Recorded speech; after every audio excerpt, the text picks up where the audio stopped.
I am joined now by Dilys D'Cruz, who is here with me today to wrap up for the Meridian Credit Union masterclass we've been running all year on personal finances for women. Plus, she has results from a recent Consumers Insight survey that found that most Canadians have money hangups from childhood that still affect them today. We're going to be discussing that in a second. Welcome to the show, Dilys. Thanks so much, Candace. Well, what a year 2021 has been, right? It feels like we're ending like we kind of started, doesn't it? Yeah, it does. It does. But I think on a positive note, I think this year I feel really good about what we shared with people on matters of personal finance. I think we brought a lot of value. And if anybody's wondering, we do have these all on the What She Said Talk.com website, but you also have them over at the Meridian Credit Union site as well, right?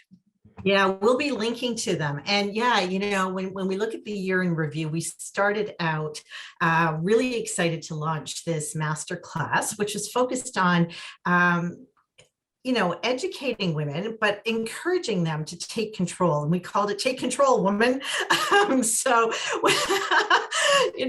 really, and why did we do it? I'd like to kind of go back and just a quick review and say, well, what was the why behind doing this? And the why is that women currently control over $2 trillion in Canada. That's massive.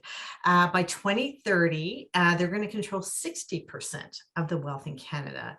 Yet 9 in 10 women will have to manage money by themselves. It's embedded in my head, and I'm sure in yours. And Yes. And we're lacking as women the financial confidence and knowledge to feel good about being able to manage the money. And so, being a woman and heading up wealth management at Meridian, and it's part of our whole business model. We worked with you to develop this 8-segment masterclass, and that was the why behind it. And so we talked about the otherwise in terms of, money is the number one stress for people. And women carry a bigger burden of that stress because they're carrying childcare, they're, picking up a larger percentage of the household responsibilities. And so again, you're layering on stress. And so out of, that, we said, let's educate women. And so what did we talk about? We talked about the basics so that women can understand, you got to be comfortable with the basic financials. What is your cash flow? What are your assets? What are your liabilities? Understand your expenses and where you are sitting financially. And then we really moved into money conversations, which, by the way, this ties in perfectly to the survey I'm going to talk about and the results that came out of the Canadian survey that we did, and how important it is to have conversations at a very early age with your children. Involve them in your money discussions, get them thinking about it. And it's all age appropriate, but the more you can just make it part of your regular conversation, then you're not going to end up what I'm going to tell you about in terms of the anxiety Canadians carry because of their childhood baggage, right? So money conversation is really important at all stages. So from children, but right to, it's never too late. I just had the money conversation with my 87-year-old parents because you got to have a different money conversation there. And that was the first of money conversations. So it's never too late. And then we talked about different life stages, and we talked about, the expense of having children, what you want to think about before you have children, because they are pretty darn expensive and they don't leave you for a long time. So we went through that. We went through divorce. Divorce is such a high rate. What should they think about? How do they position themselves if they're going through divorce? And gave some guidance there. And last but not least, if you're single, what does that look like? And there's a lot of pluses on that as well too, but you have to be able to manage your money, learn about it. So that is in a nutshell. We have linked to you've got it on your website. We've linked to that. And I encourage anybody that missed any sessions or even just to, need reminders, go back in there and check it out. Yeah. And I mean, I think that these are skills that we need to revisit a lot. And what you said about getting children early, I think that's really key because that confidence starts early. Yeah, Mm-hmm. with money, doesn't it? It totally does. And it's confidence and it's an openness to discuss so that you're not bringing shame into the picture later on, or you're not bringing all this other baggage when you're adult. So perfect segue to get into the survey that we did. So we were really interested in doing a consumer insight survey to understand about how Canadians feel about money in general. And we went out to 1,500 Canadians across Canada. Maru Matchbox is the company that we used to do the survey, and we dug deep. So there's going to be lots more coming out. But the first tranche of the research that came out is that 55% of Canadians have money hangups. They say that from their childhood, whatever the views and the environment that they had in their childhood, they're going to bring that into their adulthood. And so out of that, 42% said they carry anxiety from their childhood. So this is not a surprise, right? We carry everything from our childhood. So if there was a scarcity mindset, if there was always fighting over money, if there was always a perception of not having enough, then you're going to carry that into adulthood. And interestingly enough, what we found is even if you had money now as an adult, you still carry that baggage. You still might have anxiety. And so how does that show up? And so 42% said they were anxious about it. And 56% though reported that they weren't rich, but they felt that they had all they needed. So there was some good things that came out of it. And the other thing that I want to point out that was good that came out of it is that people's childhood experience, it propelled 52% to focus on planning and saving for the future. So they took this, whatever their experience was, and the impact of their childhood, 52% said, okay, I'm going to do something about it. I'm always fascinated by the connection between psychology and money. This is wild. I mean, I feel like we all need a big group session on a couch. Some of these statistics you're sharing with me. This is mind-blowing, really, to think about how much of that controls our decisions today.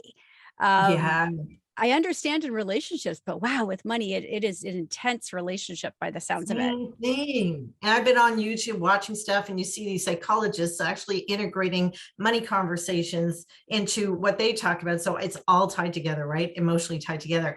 Okay, so number 2, which we got out of the gates early and talked about in our masterclass, is that Canadians aren't talking about money. And so 40% of Canadians didn't talk about money when they were growing up, and 48% learned about money on their own. And so this is why we were doing what we're doing. We want to be a resource to help Canadians learn about money. It's also nice to know that many, school boards in Ontario, for example, is putting that into the grade 9 curriculum. And so, financial literacy is becoming more and more important. But again, not if you didn't talk about money around the dinner table, you're not going to do it, more than likely, unless you're aware of it, right?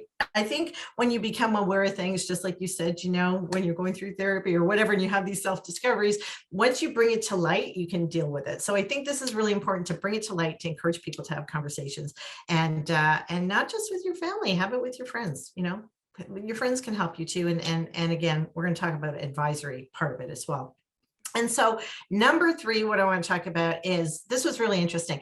Despite the anxiety that Canadians are feeling, only 60% don't work with a financial advisor or a planner. That's crazy to me. I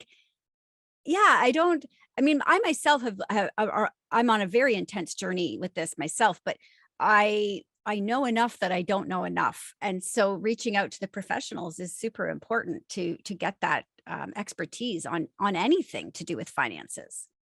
Yeah. And so if you think about it, there's, 42% said they're anxious about money, and 60% of Canadians don't have an advisor or planner. So you can just imagine the stress, right? I'm already stressed out, I have anxiety, but I don't have help. And so, it seems pretty 1 + 1 = 2, right? And so, again, this is the value of reaching out and finding an advisor that's going to be there with you through the good times and the bad times to help you and have your back. And so why aren't they reaching out? Well, in some cases, they don't think they have enough. What came out of our survey was many people thought they needed 100,000 to see an advisor. And I'm here to tell you differently. You don't. Now, in some places you do, right? In some firms, some financial firms, that's how much you need, or maybe you need more. But there are firms like Meridian that wherever you're at on your journey, come talk to us, and we're going to put you in front of the right advisor. Highly encourage people to put that thinking behind them. They don't know where to find somebody they can trust, so it's really important to talk to your friends, right? And talk to people and do your research and get referrals about finding an advisor that maybe you know about, or interview a bunch of them, right? You and I talked about this at the beginning of this masterclass. Shame comes into play. So 20% of people don't see an advisor because they feel shameful. And again, I want to reinforce we at Meridian are here to meet you on your journey. And so I would encourage anybody to go in and see an advisor. And if you have somebody that's not connecting with you or judging you, leave and find somebody that's good for you. And some people, and this was another thing we talked about, Candace, we could have written the survey. I know. You're saying this and I'm thinking, did we write this survey? No. I know, right? And many people are kind of concerned about the cost. Is there a cost? And so we had talked about this, and to go and talk to somebody, in some cases there might be if you have a financial planner, but if you went to Meridian, for example, you came in, you could have a conversation, they could help you, give you some advice, and then put you on a plan and do a plan, which is part of what you do. So to actually get some advice and get a plan, it's not going to cost you. And so where does that leave us with all of this? The two key things I want to actually just leave people with is, obviously the biggie is we need to have money conversations like this.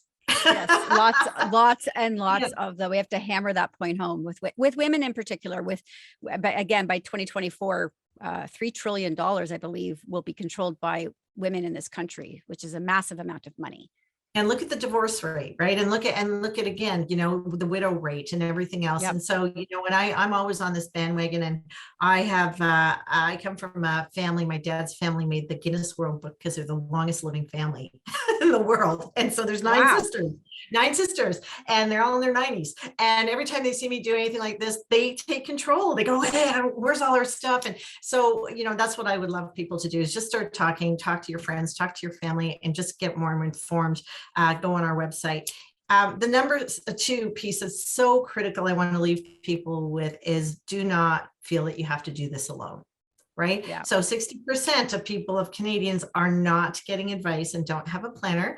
And I'm here to say, you don't have to do it alone. You're already stressed out enough. I'm stressed out, and that's why I have an advisor. So, you don't have to do it alone. There is somebody there that can help you, And I was going to say, get the courage.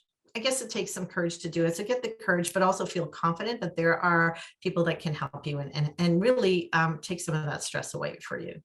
Okay. Well, we're going to end on that, because I think it's perfect point to end on, is that people don't have to do this alone. We're going into 2022 again. We're going to be bringing more great educational pieces on finance to listeners of what she said. So Dilys, I am excited to see you again in the new year, and I'm wishing you happy holidays and a happy new year as we end out 2021 today. And you as well. And it was great working on this project with you, Candace.